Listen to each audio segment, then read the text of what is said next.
What does good look like when it comes to a senior leadership team that is properly ready for growth? Yeah. What are the characteristics? Yeah. That's a great question. I think, in my experience, it's about the SLT steering that ship together, performing and transforming that agency, that company, that firm. And they all have to be aligned. And when there's misalignment, it's very obvious. There is conflict, there is aggression, and people pretty much working individually. Those companies are very stressful to work with, even for myself. So trying to align everybody on that ship so it's steered in the same direction, that's when you get super success. And how do you do it would be the next question, I was right? going to ask that question because I think it's easier said than done. You're quite When you've right. got lots of big characters in the room, which is quite typical of a fast-growing business and a senior leadership team. There's big characters, there's opinions, everyone wants to push it. When you start, and no one starts off going like wanting a fractured set of relationships, but they just over time sometimes cracks appear, don't they? Yeah. So when you start to see those cracks, or you start to push ahead and it doesn't quite gel, easier said than done when it comes to aligning everyone on the same path, right? Yes. Yeah. Good point. I mean, if we took it a few steps back, where you would start from is what are the key capabilities that your firm, company needs for rapid success, scale up, change, transformation. That's where you would start. Then you hire those people with those capabilities, right? But that's like building your house from scratch. Yeah. What you're really saying is, well, I've got all these people, but they're not working well together. How am I going to align them? Or sometimes it might be a case of getting 2-3 people working together on a project that they were previously in conflict with. So they have to come to a solution amongst themselves. There's no other way of forcing change and cooperation until they're forced to work together. There's renewed energy, there's renewed respect. Of course, there's going to be conflict, but they are then headed towards the same objective. I think what also really works well is when you go on these away days and you're given time to explore, understand each other. But one of the best ones I've had is where the owner has said, do you actually want to be here? Or do you want me to pay you to leave? I thought it was brilliant. And so that was him addressing his senior leadership team that it just wasn't working. And it's like, do you actually want to be here? Exactly. It was a brilliant question, straight to the point. Do you want to be here?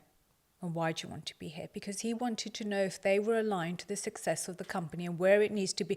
It's one thing to perform your duties on a day-to-day, answering those emails, hundreds of meetings, but it's another thing where you want to see transformation, change, scaling up, success. That requires a different beast. And that's what he was aiming for. How hungry are you? I mean, if you don't want to be here and you're not that motivated, then do you know what? Let's shake hands. No harm done. Off you go, and I'll get someone who does want to be here. Very good point. And that comes back to that.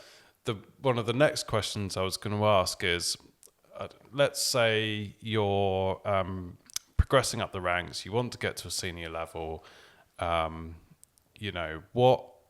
What should you be thinking about in terms of like what's the attitude of that person or that level that I want to be at? Like, what is it? And I think your point around, I think the most important thing is you actually have to want to be doing what you're doing. Because if you don't, and you're not 100% in, and you're not enjoying it, fulfilled by it, actually wanting to do it, then it's only ever going to get so far, because that's, I think, what carries you through when it gets a little tough, or when you get knocked back, or when you lose a pitch, or when you stuff like that happens, because it's always going to happen. If you're not 100% wanting to do what you're doing and believing in what you're doing, then Yeah. Is that correct, or is that me? I guess I own a business. So it's different. You've touched on a few points. Okay, if you're going to promote someone, then set them up for success, right? And so everything has to be in place for them to succeed. If you're asking the question, do they actually want to do the job that they're being promoted for, then very clear communication about that.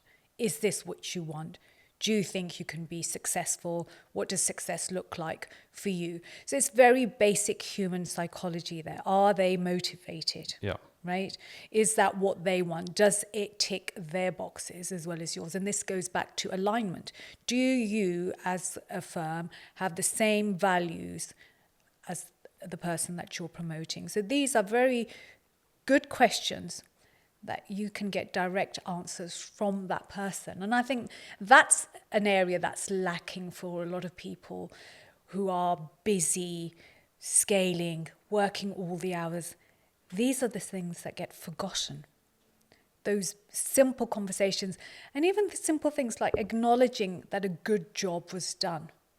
And people feel the unfairness of it. They work so hard, and leaders forget to acknowledge them. And it's only a couple of words, and I think it's very important to let your people know, your team know what a great job they're doing. Feedback, micro feedback as well, or micro coaching on the job. Very important. People need to know where they're at. It really does help in terms of their performance.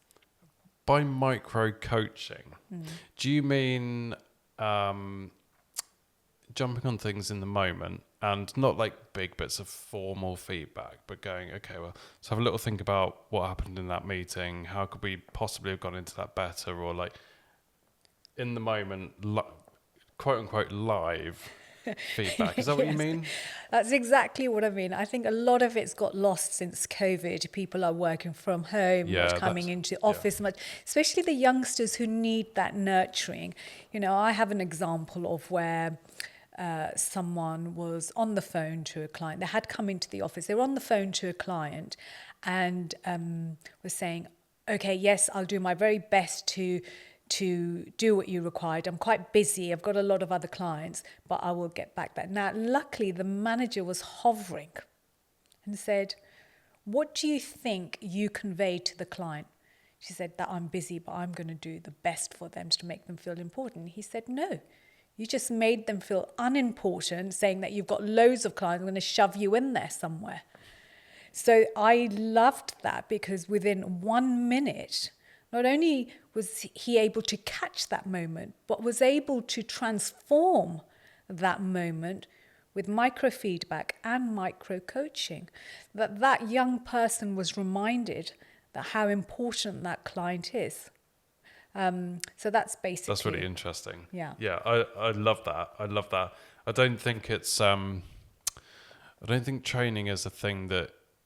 I think there's a big misconception with training in that it's a big workshop every 6 weeks or whatever it is. It should be like constant. Yes.